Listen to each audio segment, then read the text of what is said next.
Sicil tossed and turned in her bed that night, unable to quiet the storm raging in her mind. Every time she closed her eyes, she saw Sebastian's face, those sad, pained eyes staring back at her, filled with an emotion she couldn't fully understand, but felt deeply. The memory of how he gently touched her cheek before leaving lingered like a ghostly imprint, making her chest ache. She sat up, her breathing uneven.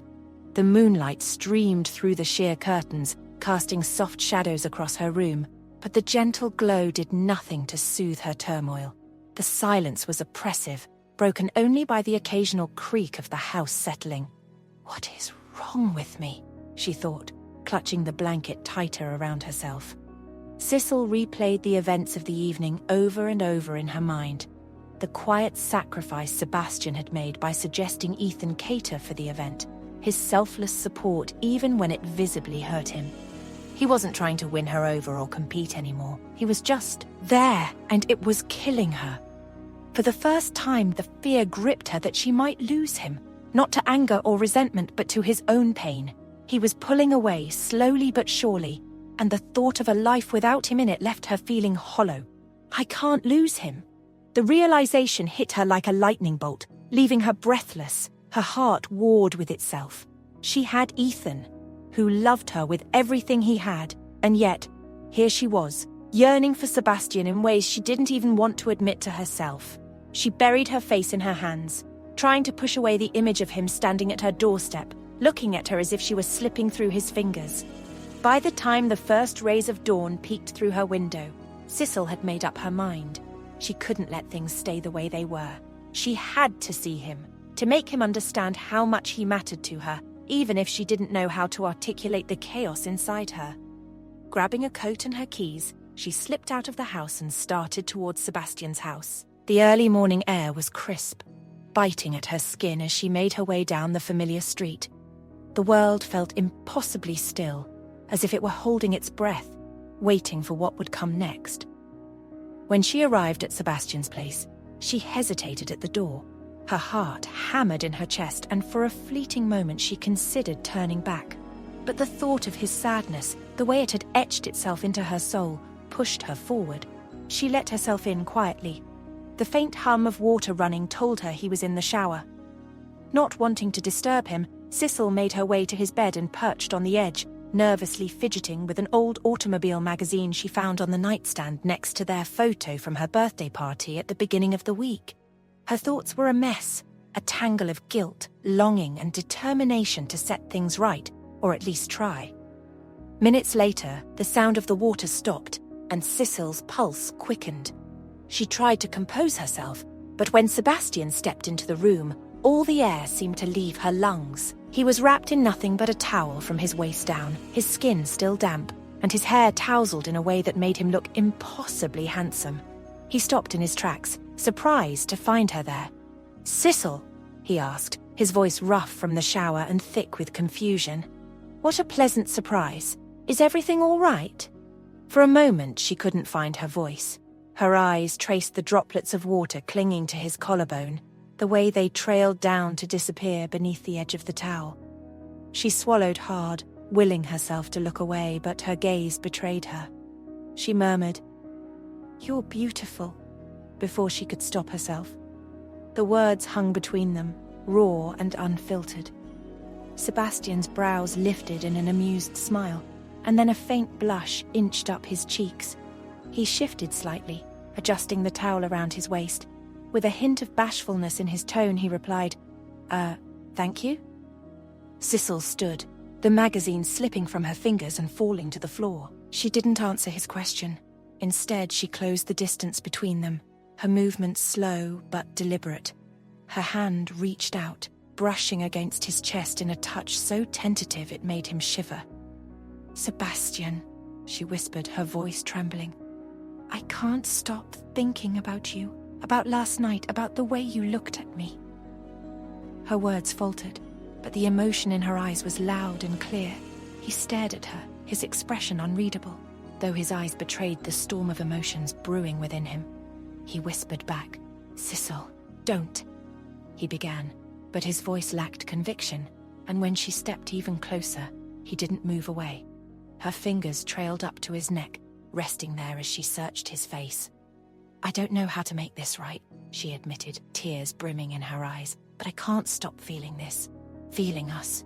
Before he could respond, she stood on her tiptoes, her hands tangling in his damp hair, and pulled him down toward her. Their lips met in a kiss that was neither tentative nor gentle. It was searing, desperate, and filled with all the emotions that had been building between them for so long. Forever. Sebastian froze for a fraction of a second before he surrendered to the moment, his arms wrapping around her waist as if she might disappear. The kiss deepened, their movements becoming frantic, as though they were trying to make up for lost time. His hands gripped her waist, pulling her flush against him, and she melted into his embrace, her body responding to his touch in ways she couldn't control. The world around them blurred, fading into irrelevance. All that mattered was the fire igniting between them, a passion that had been held at bay for far too long. His lips trailed from her mouth to her jawline, down to her neck, leaving a trail of warmth in their wake. She gasped softly, her hands sliding down his back, feeling the strength in every muscle. "God, Sicil," Sebastian murmured against her skin, his voice low and heavy with emotion. "You will be the death of me." The rawness of his tone sent a shiver down her spine, every syllable carrying the weight of his longing. He pressed his forehead to hers, his eyes searching hers as though she held the answers to the universe. "You're everything I've ever wanted. I love you, Sicil, more than words could ever express." His confession was like a tidal wave, crashing over her, pulling her under. His love for her wasn't just words, it was in the way he touched her, the way he looked at her, as though she was his entire world. She felt herself drowning in it, her turmoil momentarily silenced by the intensity of his affection. He cupped her face, his thumb gently brushing her cheek, his gaze so full of devotion it was almost unbearable. The warmth of his hands on her skin sent jolts of electricity through her, igniting a fire deep within her. She pulled him closer, her arms locking around his neck as if letting go would mean the end of her world. His lips found hers again, urgent and consuming, their shared passion obliterating everything else. This moment was everything she had ever wanted, Sebastian holding her, loving her. She gave in completely, her heart beating with the reckless abandon of someone who knew no tomorrow. If this is the end, let it be here, in his arms, where everything feels whole. She had never felt so alive before, not even with Ethan. And then, a fragment of reality pierced through the haze.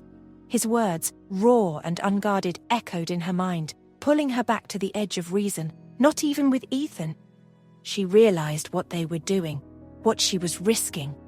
Her heart soared and sank simultaneously, the joy of his love colliding with the crushing weight of guilt.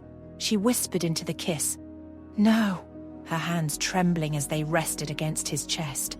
She pushed, her strength faltering as her resolve crumbled under the enormity of what she had allowed to happen, and pulled him back again, unable to make up her mind.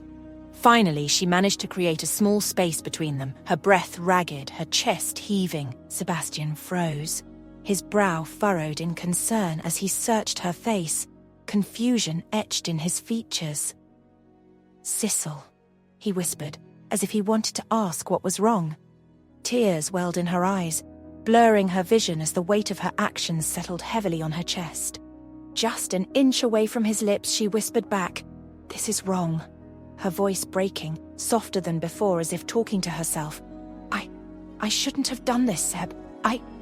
Her words faltered, swallowed by the storm of emotions clawing at her throat, and she kissed his lips once again, one last time, so that she could memorize how his lips felt on her.